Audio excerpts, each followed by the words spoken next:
ক্ষেত্রে নবী করিম সাল্লাল্লাহু আলাইহি সাল্লাম থেকে মা আয়েশা রাদিয়াল্লাহু তাআলা আনহার আরও বর্ণনা রয়েছে। যখন তাকে জিজ্ঞাসা করেন কোন একজন তাবী, কাইফা কানা আমালুন নবী সাল্লাল্লাহু আলাইহি ওয়াসাল্লাম হাল ইয়াখুসু শাইয়্যান মিনাল আইয়াম, নবী সাল্লাল্লাহু আলাইহি ওয়াসাল্লাম আমল কেমন ছিল, তিনি কি কোনো বিশেষ দিনে ইবাদত করতেন, সারা দিন ইবাদত করছেন, সারা রাত ইবাদত করছেন, এরকম করতেন?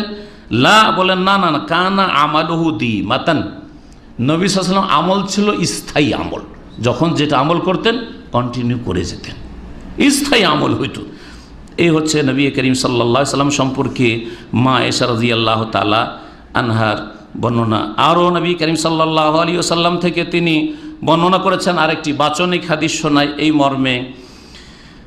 একবার আয়েশা রাদিয়াল্লাহু তাআলা বলছেন যে দাখালা আলাইয়া রাসূলুল্লাহ সাল্লাল্লাহু আলাইহি ওয়াসাল্লাম ওয়া ইনদি ইমরাহ, একবার রাসূলুল্লাহ সাল্লাল্লাহু আলাইহি ওয়াসাল্লাম আমার বাড়িতে প্রবেশ করলেন, সেই সময় এক মহিলা আমার বাড়িতে বসেছিল।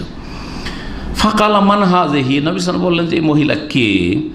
ফাকুলতু ইমরাআতুন, আমি বললাম এমন এক মহিলা, লা তানামু তুসাল্লি, ঘুমায় না, লা তানামু তুসাল্লি, ঘুমায় না কোনো দিন, সারা রাত নফল পড়ে, সারা রাত তাহাজ্জুদ পড়ে। কালা, তখন নবী সাল্লাল্লাহু আলাইহি ওয়াসাল্লাম বললেন আলাইকুম মিনাল আমালে মা তুতিকুন, দেখো তোমরা এমন নফল মুস্তাহাব আমলগুলি করো যেটা তোমাদের পক্ষে সম্ভবপর, যেটাকে কন্টিনিউ চালিয়ে যেতে পারবে, এইরকম আমল করো। এমন আমল করি না কয়েকদিন তো খুব খুব করলাম আর তারপরে এমন ছাড়লাম যে আর মোটেই কিছু করতে পারছি না, এমনটা না হয়।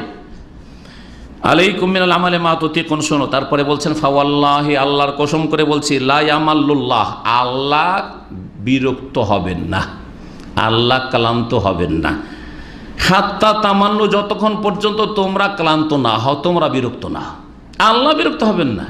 নেক আমল করে যাচ্ছ, আল্লাহ নেকি দিতে বিরক্ত হবেন, হ্যাঁ, বা আল্লাহ ক্লান্ত হয়ে যাবেন? না না না, যতক্ষণ তোমরা ক্লান্ত হবে, আগে তোমরা বিরক্ত হয়ে যাবে। সুতরাং সবসময় যে আমলটাকে চালিয়ে যেতে পারবে নিয়মিতভাবে নফল সুন্নতের ক্ষেত্রে ওই আমলগুলি করি। ওয়াকানা আহাব্বাদ্দিন ইলাইহি মা দাওয়ামা আলাইহি সাহিবহু, আর আল্লাহ পাক রব্বুল আলামিনের নিকট সবচেয়ে প্রিয় দিন, এখানে আমলকে, ইমানকে দিন বলা হয়েছে। সবচেয়ে প্রিয় মমিন আর প্রিয় মমিনের দিন হচ্ছে কি, মা দাওয়ামা আলাইহি সাহিবাহু, যেই লোক স্থায়ীভাবে সে আমল করতে পারে, যেই লোক স্থায়ীভাবে আমল করতে পারে তার দিনটা আল্লাহর কাছে সবচেয়ে বেশি, তার ইমান ইসলামটা আল্লাহ পাকের কাছে সবচেয়ে বেশি প্রিয়। এই ছিল সহিহ মুসলিমের এবং সহিহ বুখারীর কয়েকটি হাদিস। আল্লাহ পাক রব্বুল আলামিন যেন আমাদেরকে নেক আমলে তৌফিক দান করেন, দিনের উপর অটলতা দান করেন।